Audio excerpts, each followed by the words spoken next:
Microsoft Dynamics 365 tutorial for beginners, overview and guide. Hello everyone and welcome back. In today's video, I'll be showing you guys everything you need to know about Microsoft Dynamics, the new era of AI-powered business tools. Now, if you're trying to shape the future of your business, then you want to grow your organization or your business in every way possible, from sales, marketing, customer service, field service, supply chain, finance, and more. You want to do it all, and you can now do it with the help of AI to simplify a lot of your business practices. So, to get started, the first thing you're going to do is you are going to head on over to Microsoft.com/Dynamics365. So now we're going to go on ahead and we're going to sign up for free simply by clicking on try for free. Once we do that, you guys can see you have multiple different options, so you can choose whichever Dynamics trial you want. Now they have their Business Central, Finance, Commerce, Supply Chain, HR, and more. So we are going to proceed with one of their softwares. Now this comes down to really truly what you want to use. I'm going to proceed with sales over here, and we're going to put in our email address to get started, and we're going to add lilyguidesyou@gmail.com as our email, agree to their subscription agreement, and start our free trial. And we would have to enter a work email. So for our work email, we do have a work email. So I'm just going to take a look at that. A work email is usually going to be,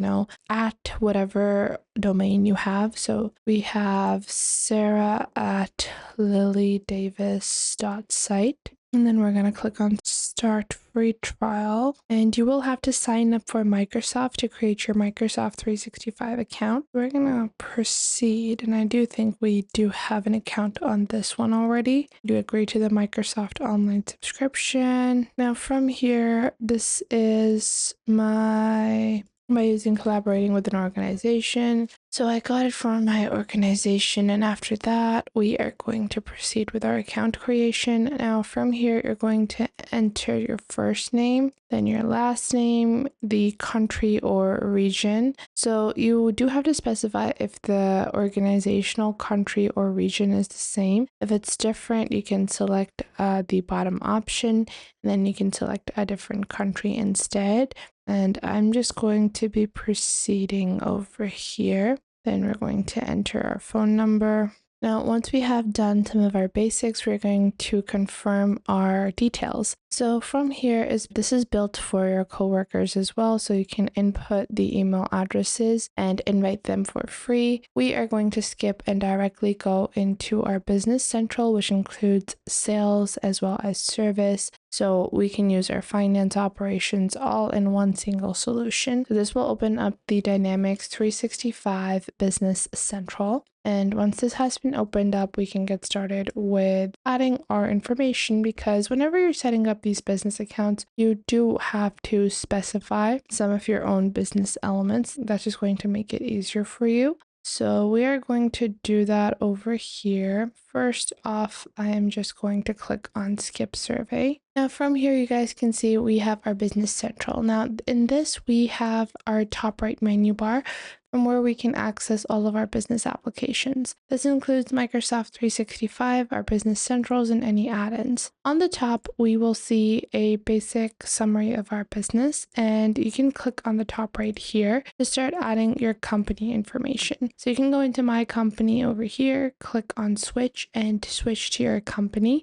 They give you a demo company that you can use to sample and add your own data accordingly by viewing the demo company. However, when you get started with a blank company, it's just called My Company, and you can get started with adding the business information. So you're going to click on Next, agree to their terms of service, and then click on Get Started. And from here, you're going to proceed. Now, this is what your company is going to look like. To get started, you can click on these dots over here to start adding your own company information. So for your business manager, you guys can see you have home, then you have sales, finance, cash management, Shopify, purchasing. All of this is within your Business Central. And if you go back, you can get started with some of these tools directly from here. Now to customize your company, we're going to click on where our business title is, and we can expand this view as well, like so. I'm going to go and we're going to get started with our first step, which is going to be adding our items. So I'm going to go into items over here. Once I go into items, we are going to start adding our items or services, products, whatever you might want to call them. Now you have open data migration where you can import your data, or if you want, you can also add data manually. Manual data is obviously going to be very difficult to add, so it is recommended to import your data if you already have it. But if you don't, if you're just building up your business, then you can just click on new on the top right. Once you click on new over here, you can start adding the item card. Now within this, first off, you're going to define the number. So what is the product SKU? You can define that here. You can add the base unit of measurement, whether you're selling this in bags, boxes, cans, centimeters, day, gram, hours, kilos. And you might wonder, why is day and hour added? Days and hours are added in case you are selling a service, so it can be set as that. Now I'm going to be selling this in the form of pieces. So I'm going to search for PSC, pieces like so. Then you're going to add the description of the item. Whatever the description is, you can add that over here. Let's say it's a polka dot shirt.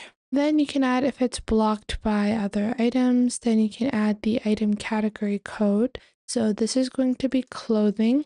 And there's nothing for clothing over here, so you can actually use the AI tool. And the AI Copilot tool allows you to make suggestions for items that you're not maybe well versed in. After that, you have your inventory. So for your inventory, you're going to add which shelf number it's present on. If you want to add a stock out warning, quantity on hand, quantity on purchase order, unit volume, over receipt code, sales orders. Then you can add your cost and pricing. Then you have your prices and sales, replenishment, planning, item tracking, and warehousing. Now over here, we're going to go into cost and pricing, and you're going to add your costing method. If it's FIFO, LIFO, specific, average, or standard. Then you have your general production posting group. It specifies the item's product type to link transactions made for the item with the appropriate general ledger account according to the general posting setup. This is really important to set up when you are doing taxes. So first off, we're going to add our unit cost. Let's say it's only $5. And then we have the foreign trade inventory. This is a finished item. Then after that, this is going to be added in retail. So within my ledgers, you guys will see some of the general ones. We have 0, services, retail, raw material, no tax, miscellaneous, manufacturing, freight. You're going to add this in retail, scroll down, purchase price and discounts, you can add that, and then unit price. So the unit price that I'm selling is going to be at 10, profit is 50%. Then you can include your replenishment systems. So if you're going to be purchasing, producing orders, or assembling them. So we're going to be purchasing them. And you can add the lead calculation time, which is, let's say, going to be 30 days. If it's not giving me the option, we can click on the AI tool, show suggestions, and it's working on it. It will show me the values that are standardized for this particular field. After that, you have the purchase, 1 week. Now, after that, we have our vendor number. We can add the vendor information, planning, item tracking, and more. Once done, you're going to click on keep all, and you're going to save this item. One by one, you can import your items as well as import other bits of information, including your sales, cash management, and financing to manage your entire business on Microsoft Dynamics 365. So I hope you guys found this video helpful, and if you did, make sure to leave a like and subscribe.